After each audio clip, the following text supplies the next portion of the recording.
En mission de supervision dans la région méridionale du Tchad, la délégation ministérielle conduite par le ministre des Infrastructures, Amir Idriss Kourda, a effectué une visite de plusieurs infrastructures importantes à Pala ce dimanche. Cette démarche s'inscrit dans une optique de suivi rigoureux de l'avancement des travaux en cours et d'évaluation des possibilités de relance pour les infrastructures qui sont actuellement à l'arrêt.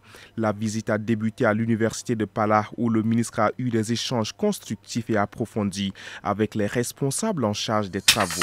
Le ministre de l'Environnement, Bakit Hassan Diamous, accompagné d'une importante délégation de son département, s'est rendu ce 13 avril à Dafra dans la province de la Tandilé. Cette visite vise à exprimer la solidarité du gouvernement envers les populations endeuillées à la suite des récentes attaques d'éléphants.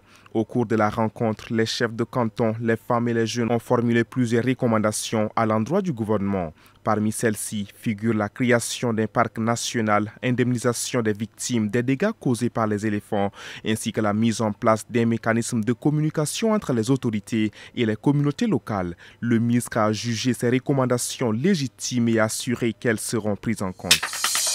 Un corps sans vie a été découvert le dimanche 13 avril 2025 à Nissiona selon des sources locales. La victime, dont l'identité reste pour l'instant inconnue, aurait été retrouvée dans des circonstances encore floues, car aucun document d'identité n'est sur lui, si ce n'est que quelques pièces d'argent et un reçu de voyage indiquant qu'il a quitté Mosoro. Étant donné que le cadavre est en état de décomposition, les premières constatations n'ont pas permis d'identifier la victime et d'éclaircir les causes exactes du décès.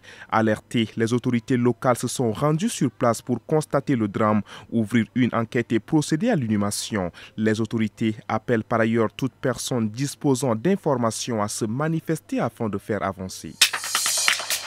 Les premiers résultats de l'élection présidentielle gabonaise place président-candidat Brice Clotaire Oligui Nguema très largement en tête ce dimanche 13 avril dans un scrutin marqué par une forte participation. Brice Clotaire Oligui Nguema, le général putschiste devenu chef de la transition après la chute du régime Bongo en août 2023, domine très nettement le scrutin présidentiel selon les premiers résultats partiels diffusés par les médias officiels gabonais. Son principal adversaire Alain Claude Billy Binzi a obtenu 3,2%.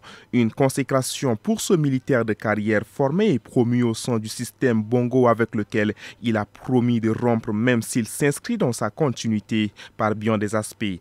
Il faut noter que le taux de participation s'élève à 70,4% selon les résultats provisoires.